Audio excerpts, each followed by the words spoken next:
Kalau ada pertanyaan, uang orangnya sudah lengser kok, masih dikejar. Enggak, jangan sampai ini jadi presiden. Sekarang bapaknya, anaknya juga melakukan hal yang sama. Itu bisa dimaksudkan. Anaknya juga mengalami proses pendidikan yang tidak jelas. SMA-nya tidak jelas, S1-nya tidak jelas, S2-nya bohong. Ya, jadi itu yang bisa kita sampaikan.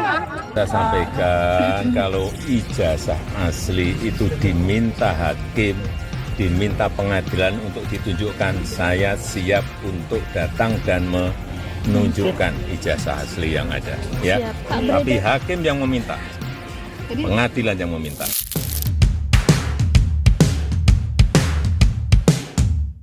Assalamualaikum warahmatullahi wabarakatuh. Saya Abdul Aziz SR dari Departemen Ilmu Politik, Fakultas Ilmu Sosial Ilmu Politik Universitas Brawijaya.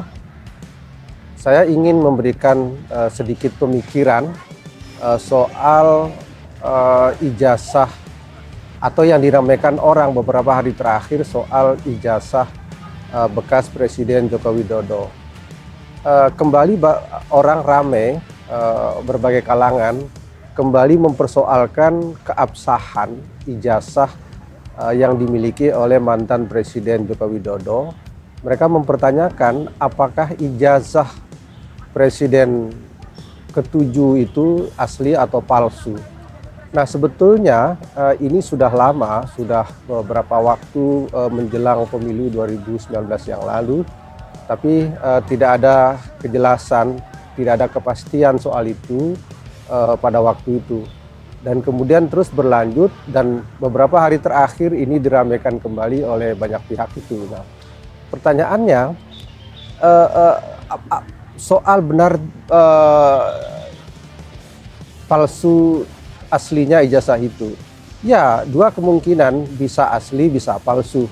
Kalau asli, maka yang paling menentukan atau yang paling menjadi kunci dalam perkara ini adalah Pak Joko Widodo sendiri. Beliau harus berani menunjukkan kepada publik, ya, tidak harus di pengadilan, kepada semua orang bahwa ijazah saya asli, ini barangnya. Apakah itu ijazah SMA, SMP, ataupun perguruan tinggi. Tetapi bisa juga palsu, kalau memang misalnya sampai saat-saat terakhir orang tidak bisa mendapatkan kejelasan mana ijazah asli Pak Joko Widodo itu. Nah, persoalannya kemudian kalau ternyata misalnya ijazah ini palsu, maka kita secara politik akan punya catatan yang buruk bahwa Indonesia sebagai sebuah negara besar, negara yang berperadaban dan sangat menghargai pendidikan, itu pernah memiliki seorang presiden yang berijazah palsu, atau katakanlah tidak memiliki ijazah tetapi diakui secara formal oleh Badan Penyelenggara Pemilu memiliki ijazah. Karena itu ini akan menjadi sebuah catatan yang buruk saya kira di masa yang akan datang, ya. Nah, kemudian kalau kita pertanyakan siapa sebetulnya yang paling bertanggung jawab terhadap ijazah ini andai saja dia benar-benar palsu. Pertama, menurut saya tentu saja adalah Komisi Pemilihan Umum. Lembaga ini terutama KPU yang menyelenggarakan pemilu 2014 dan 2019 yang diberi kewenangan untuk memverifikasi ijazah setiap kandidat. Tidak hanya kandidat presiden, kepala daerah, juga kandidat calon anggota parlemen.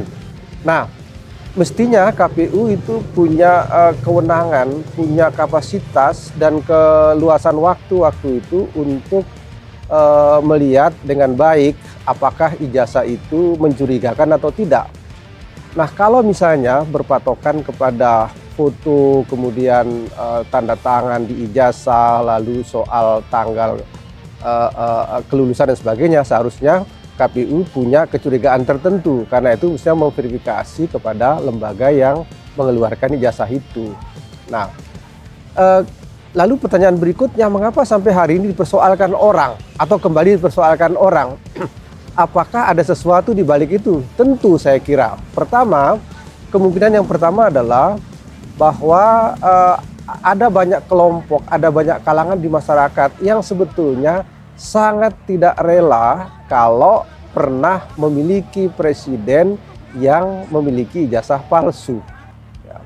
Nah, yang kedua, bisa saja ada agenda lain di balik itu, misalnya pemerintah yang sekarang sedang berkuasa mencoba mengaduk-aduk lewat kalangan-kalangan tertentu untuk kembali mempersoalkan keabsahan ijazah bekas Presiden Joko Widodo ini. Mengapa bisa itu terjadi? Artinya mengapa rejim yang sedang berkuasa mencoba mengaduk-aduk, misalnya kalau jika itu benar terjadi, soal ijazah Presiden atau bekas Presiden Joko Widodo ini. Mungkin karena sampai hari ini kita melihat bahwa bekas presiden ini itu tetap aktif mempengaruhi berbagai hal menyangkut apa yang menjadi agenda pemerintah. Dia terus muncul di berbagai tempat, di berbagai kesempatan yang seolah-olah ingin mempengaruhi kebijakan-kebijakan pemerintah. Yang kedua, semua orang tahu bahwa masih sangat banyak menteri-menteri yang ada di kabinet hari ini, kabinet merah putih hari ini, itu seringkali datang berkunjung, sowan, bahkan memanggil bekas Presiden Joko Widodo ini sebagai bos, begitu ya. Nah, dan itu sudah berkali-kali muncul. Paling awal saya kira ketika Presiden Prabowo itu keluar negeri, ada menteri koperasi yang tiba-tiba datang ke situ, seolah-olah menangis di depan bekas Presiden Joko Widodo untuk diselamatkan nasibnya, karena waktu itu mulai terbongkar soal judi online yang ada di Kementerian Informasi dan Informatika, ya, Komunikasi dan Informatika. Nah, lalu setelah itu terus bermunculan menteri-menteri yang sering datang ke situ. Ini tampaknya mempengaruhi psikologi politik Presiden Prabowo Subianto. Mengapa para menterinya seperti punya double loyalitas, ya, loyalitas ganda, tidak semata-mata atau tidak total loyal kepada dirinya, tetapi juga masih menyimpan loyalitas kepada bekas bos mereka di kabinet yang kemarin, begitu ya. Tapi barangkali juga ini bagian dari konsekuensi karena Presiden Prabowo sendiri justru mengangkat orang-orang yang tadi sangat dekat dan sangat dipercayai oleh Presiden Joko Widodo, dan sekaligus mereka juga sebagai figur-figur yang bermasalah. Saya kira ini konsekuensi politik yang harus diterima oleh Presiden Prabowo Subianto. Karena itu, akhirnya saya ingin mengatakan bahwa soal ijazah Presiden atau bekas Presiden Joko Widodo ini harus ada kejelasan agar tidak terus-menerus dipersoalkan orang, sehingga menjadi bagian dari kegaduhan politik yang justru tidak produktif. Saya kira begitu analisis saya. Terima kasih.